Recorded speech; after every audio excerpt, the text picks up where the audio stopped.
Shri Venkateswara gold తాకట్టులో ఉన్న మీ బంగారాన్ని విడిపించి కొనబడును.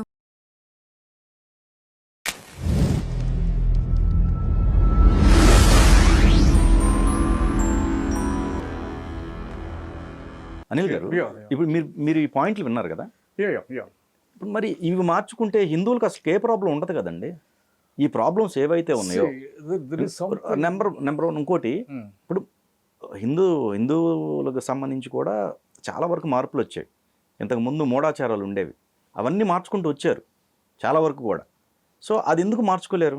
మనం అనేది మనిషికి మతం ఉపయోగపడితే మన వాళ్ళకి బెటర్మెంట్ కి ఉపయోగపడాలి కదా. అలాంటివి మరి మీ పాస్టర్లు కానీ లేకపోతే ఇంకోళ్ళు కానీ వాటికి సంబంధించి ఏమన్నప్పుడు ఇంకొక పాయింట్ మిస్ అయింది.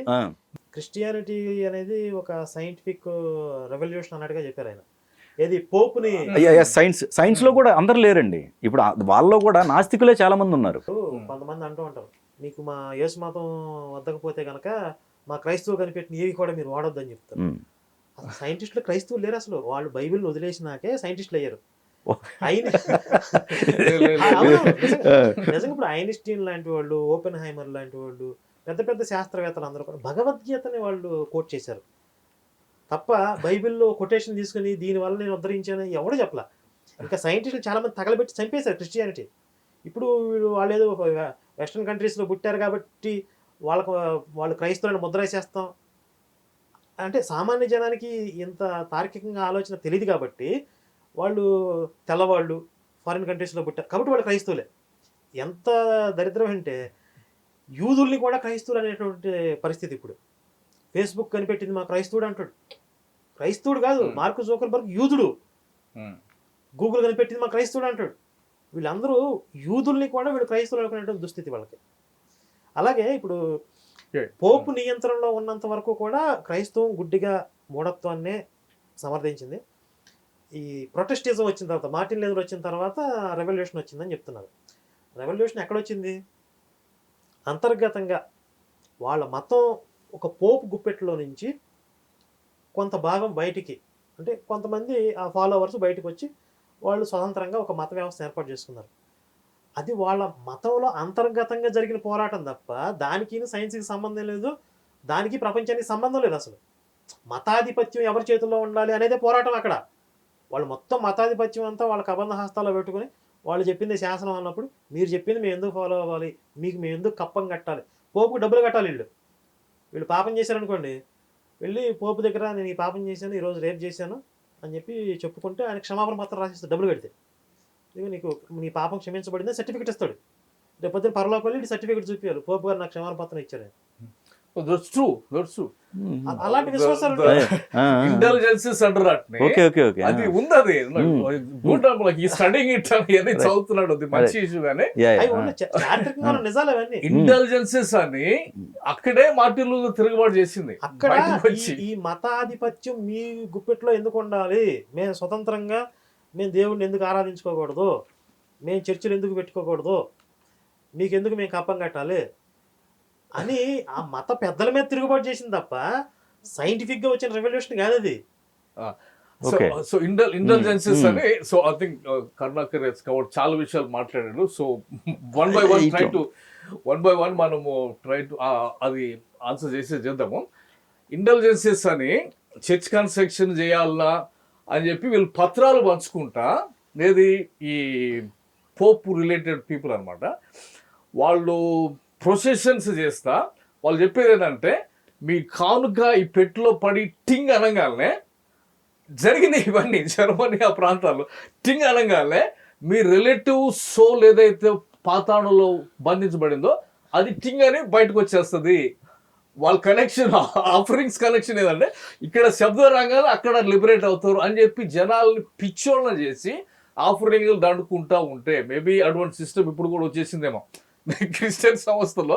చూసుకోవాలి నిజంగా వస్తే దానికి వ్యతిరేకంగా మార్టిన్ లూథర్ అనేట ఆయన ఇదేంది, ఇది బైబిల్లో లేదు కదా అసలు ఈ సిద్ధాంతము, బైబిల్లో ఒకటే మాట ఉంది కదా, అదేంటంటే just shall leave by faith, నీతిమంతుడు విశ్వాస మూలంగా జీవిస్తాడు అని ఉంది కదా. పోపుకి వెళ్ళి చెవులో చెప్పుడు ఏంది, పోపు నాకు రికమెండేషన్ ఏంది, ఈ పైసలు దండుకోవడం ఏంది, ఇదంతా తప్పు అని చెప్పి ఆయన ప్రాణాలకి తెగించి సీరియస్గా ఆయన్ని కనపడితే I'm like you know he was like he would be kill. అట్లాంటి టైంలో ఆయన ఫ్రెండ్ ఒక ఆయన దాచిపెట్టేస్తే ఆయన ఆడ కూర్చొని బైబుల్ని జర్మనీలోకి ట్రాన్స్లేషన్ చేస్తారు. అంటే బైబుల్కి ప్రపంచానికి కనెక్షన్ లేదంటారు కరుణాకరు. హిస్టారికల్ థింగ్ ఏంటంటే బైబుల్ జర్మనీలోకి ట్రాన్స్లేషన్ చేసిన తర్వాత అప్పుడే కొత్తగా ప్రింటింగ్ ప్రెస్ కనుక్కుని బైబుల్ని అందరికి పంచాలి, పోపులు ఇట్లా దందా చేస్తున్నారు, ఈ నిజాలు అందరికి తెలియాలి అని ఫస్ట్ బుక్ ప్రింటెడ్ చేసింది బైబుల్. గూటన్బర్గ్ ప్రింటింగ్ ప్రెస్ కనుక్కున్న తర్వాత ఈ బైబుల్ అందరూ చదవాలి కదా అంటే అందరికి చదువులేదు. దెన్ దానికోసం వీళ్ళు స్కూల్స్ ఎడ్యుకేషన్ ఫర్ ఆల్ అనే కాన్సెప్ట్ యూరోప్ లో స్టార్ట్ అయింది ఫస్ట్. చిన్న ప్రశ్న అండి, ఇప్పుడు బైబిల్ అందరూ చదవాలి అనే ఉద్దేశం వాళ్ళకు ఉంటే అంత చిన్న చిన్న నల్ల అక్షరాలతో అంత కాంప్లికేటెడ్గా ఎందుకు ప్రింట్ చేయాలి? అవసరమైతే 2 వాల్యూమ్స్ ప్రింట్ చేయండి. స్పష్టంగా కాదండి, అసలు సాధారణ ప్రజల దగ్గర ఏ బైబిల్ అందుబాటులో ఉంది? ఇప్పుడు మీరు బైబిల్ చదవండి, ఎంత కాంప్లికేటెడ్గా ఉంటుందంటే ఒక కాంప్లికేటెడ్ లాంగ్వేజ్ ఇప్పటికీ దాన్ని మార్చలేదు. మనం వాడుక భాషలో ఉండదు, అది విచిత్రమైన భాషలో ఉంటుంది, మార్మికంగా ఉంటుంది.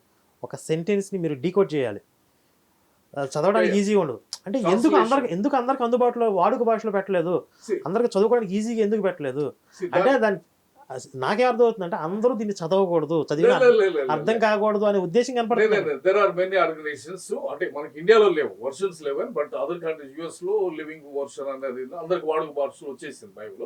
అది ఫ్రీ డిస్ట్రిబ్యూషన్, గిడియన్స్ అన్నట్టు వాళ్ళు ఫ్రీ డిస్ట్రిబ్యూషన్ చేస్తారు. అంటే whole idea from the beginning ఏంటంటే ఇది చదవాలి, చదవటం బట్టి జనాలకి అసలు ఆలోచించేది వస్తుందని చెప్పేసి అది తెచ్చారు. అట్లా యూరోప్లో ఒక రిఫర్మేషన్ అంటారు దాన్ని, రిఫర్మేషన్ వచ్చింది అక్కడ. అంటే ఇప్పుడు వెస్ట్రన్ ప్రాస్పరిటీ అంటాం. వెస్ట్రన్ ఇంత ప్రాస్పర్ ఎందుకు అయింది అనేది రూట్ తీసుకొని వెళ్తే ఆ రూట్ యూరోప్లో ఈ ప్రాంతానికి వస్తుంది అనమాట.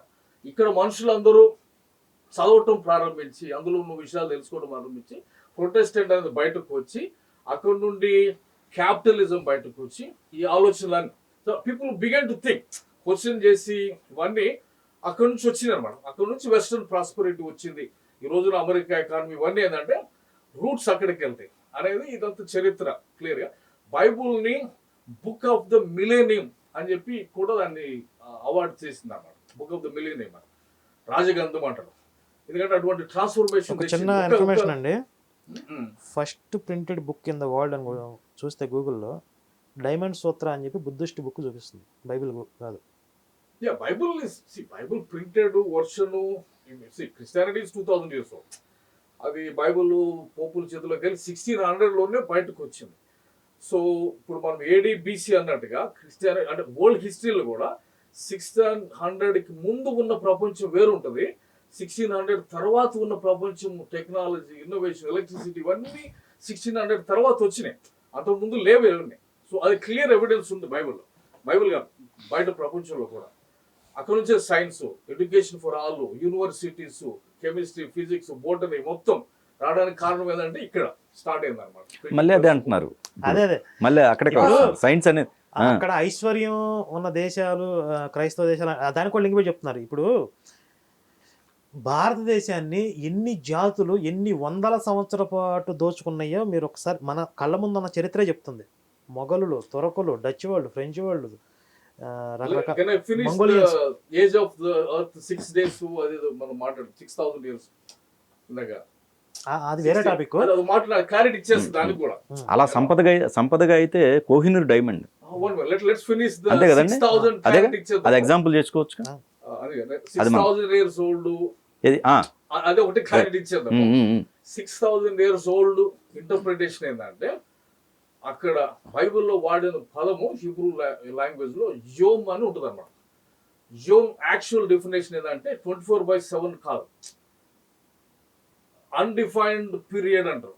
అంటే ఒక అన్డిఫైన్డ్ పీరియడ్, అది 24/7 కావచ్చు, లేకపోతే ఒక యుగం కావచ్చు, లేకపోతే ఒక అన్స్పెసిఫైడ్ టైం అన్నమాట. సో దాన్ని బట్టి ఇప్పుడు ఉన్న సైంటిఫిక్ డేటాతో మాట్లాడదామంటే many Christian scientist go with universe is 13.5 billion years old అంటారు. దానికి ఓకే, నో ప్రాబ్లం. ఎందుకంటే అన్స్పెసిఫైడ్ టైం. చాలా మంది అక్కడ అపార్థం చేసుకునేది అంటే 6000 ఇయర్సే కదా బైబుల్ చెప్పేది, 6000 ఇంత ఎట్లా అవుతుంది, 65 సంవత్సరాలకు ఆఫ్రికన్స్ ఇక్కడికి ఎందుకు వచ్చారు? లేదు నేను మీకు చిన్న క్లారిటీ ఇస్తాను. ఇప్పుడు డెఫినేషన్ అది ఇక్కడ 2 వెర్షన్స్ చెప్తారు వీళ్ళు. మొత్తం సృష్టి జరిగింది 6000 సంవత్సరాల లోపు అనేది ఒక వెర్షన్. సృష్టి ఎప్పుడో బిలియన్ సంవత్సరాల క్రితం జరిగింది అంటే బైబిల్లో ఒక రోజు గడిచింది, మొదటి రోజు ఏదో భూమి ఆకాశాన్ని సృష్టించాడు, రెండో రోజు మొక్కల్ని పక్షుల్ని చేశాడు, మూడో రోజు సూర్యచంద్రులను చేశాడు, ఇట్లా ఒక వర్షం చెప్తారు కదా. ఇక్కడ రోజు అంటే యూనివర్సల్ డే, అంటే అది లక్షల సంవత్సరాలు కావచ్చు, కోట్ల సంవత్సరాలు కావచ్చు అని చెప్తారు. సరే, వీళ్ళు చెప్తున్న ఆ వెర్షన్ తీసుకున్నా సరే చిట్ట చివరి రోజు మనిషిని సృష్టించాడు అని చెప్తున్నారు. ఆదాము ఇన్ని సంవత్సరాలు భూమి మీద జీవించాడు, అది భూమి మీద ఇప్పుడు మనం లెక్కించే సంవత్సరాలే కదా. అది ఆదాం వయసు కూడా యూనివర్సల్ డే ప్రకారం లక్షల సంవత్సరాలు కాదు కదా. కాదు, మీరు మొదట సృష్టి జరిగిన క్రమంలో ప్రస్తావించిన రోజు అనేది లక్షల సంవత్సరాలు అని చెప్పండి, ఓకే తీసుకుందాం. కానీ ఆదాము జీవించింది భూమి మీద వయసే 980 సంవత్సరాలు ఎంతో జీవించాడు. అక్కడి నుంచి ఆయన కొడుకు ఎన్ని సంవత్సరాలు జీవించాడు, ఆయన కొడుకు ఎన్ని సంవత్సరాలు, ఈ మొత్తం క్యాలిక్యులేషన్స్ ఉన్నాయి. అన్నీ కలిసి 6000 సంవత్సరాలకు మించట్లేదు. అంటే మనిషి వయసు నేను చెప్తుంది. అంటే 6000 సంవత్సరాలకు పూర్వం మనిషి డిఎన్ఏ ఉండకూడదు భూమి మీద. 65,000 సంవత్సరాల డిఎన్ఏ ఉందని మీరే చెప్తున్నారు. అయిపోయింది బైబిల్. అక్కడ యోమ్ అనే పదానికి మల్టిపుల్ మీనింగ్స్ ఉన్నాయి, అన్స్పెసిఫైడ్ టైం అనేది. సో అంటే మనం సైంటిఫిక్ గా వెళ్తే దాంట్లో కూడా మనిషి బైపెడల్ స్పీసీస్ అంటారు, 2 కాళ్ళ మీద నడిచే. ఈ ఇవల్యూషన్ గుండా బైపెడల్ స్పీసీస్ గుండా మోడర్న్ మనిషి ఒక 2 లక్షల సంవత్సరాల నుండి భూమి మీద సంచారం చేయటం, వాళ్ళ పాపులేషన్ అభివృద్ధి చేసుకోవటం, అంటే మోడర్న్ మ్యాన్ అట్లా బయటకు వచ్చాడు అనేది మనకి ఉందన్నమాట. సో ఆ కనెక్షన్ లో ఆఫ్రికా నుండి మనకి 65